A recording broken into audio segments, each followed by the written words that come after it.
Dr. Cobb, what were the circumstances and the connections that were going on at the time that first brought you to the Geological Survey? Oh, it's always a complicated story. Lots of people were involved. But I think one of the main factors, the Arab oil embargo of the mid-'70s created a huge fear in America over our energy dependence and energy availability issues, oil and gas. And so coal became very important. And I was working on a PhD in coal at the University of Illinois, but formerly I had been a student at EKU, where Don Haney was department chairman. Don became the state geologist of Kentucky in 1978, and almost immediately started asking if would I be interested to come to Kentucky to work on coal. So when I finished my degree, I accepted the position as geologist in the coal section of the Kentucky Geological Survey, and we moved to Lexington. What positions, what did you do at the Geological Survey leading up to becoming the state geologist, and when did that happen?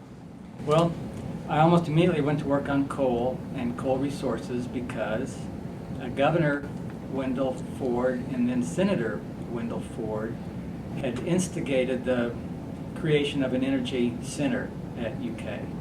So right away I worked on coal resources, how much coal, in other words, we wanted to know how much coal is there really out there that could be processed for these various technologies. And that took about a decade. And I worked closely with the USGS because they were doing the same thing for the entire nation.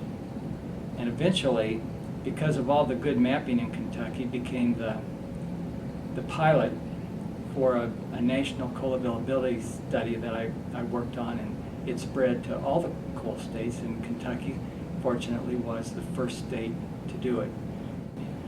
I had the opportunity to speak in Congress. Wendell Ford called us to a congressional hearing in the Senate.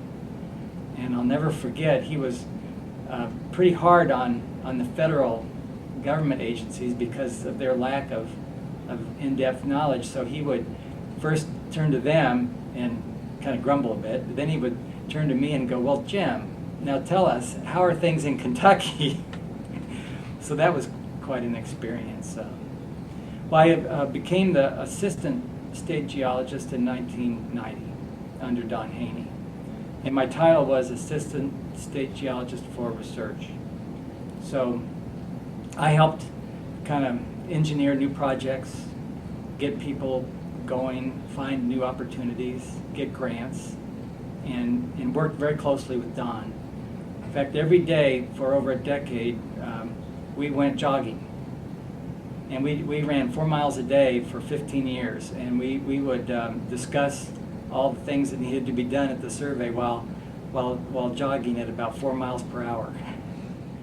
So during the time that you were a state geologist, what do you consider to have been highlights and accomplishments? Oh boy, that's risky, because you always fear you'll leave important things out, and I know I will, and I want to apologize because you can't always spontaneously come up with everything important, but certainly the creation of our online and our web-based data distribution system.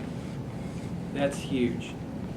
Because as I remember it, back in the 80s and 90s, we would serve a few tens of thousands of clients a year for various kinds of information.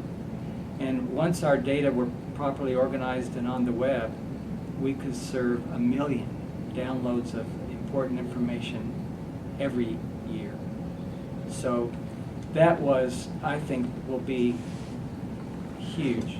There were still lingering issues about energy, and there probably always will be. I mean, our nation can't operate without abundant and cost-effective energy. So like the carbon sequestration project came along, where we could drill these really deep holes. We were well funded to take great samples, run all kinds of geophysical logs, the kind of research that people dream about, that we were finally able to do, to drill a 1.5 mile deep well in western Kentucky and nearly 1 mile deep in eastern Kentucky. Those were huge. And then mapping, because Kentucky is still the best mapped state. For a long time, we weren't as included in the state map program of the USGS as other states, but then we realized that we should be doing a better job of the geologic mapping of our surface. These are all the unconsolidated or semi-consolidated, the more recent deposits that lay upon our bedrock.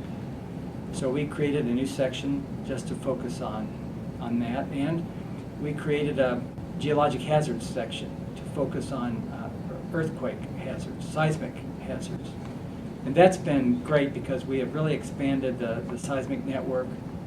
And then we got into a cooperative agreement with China.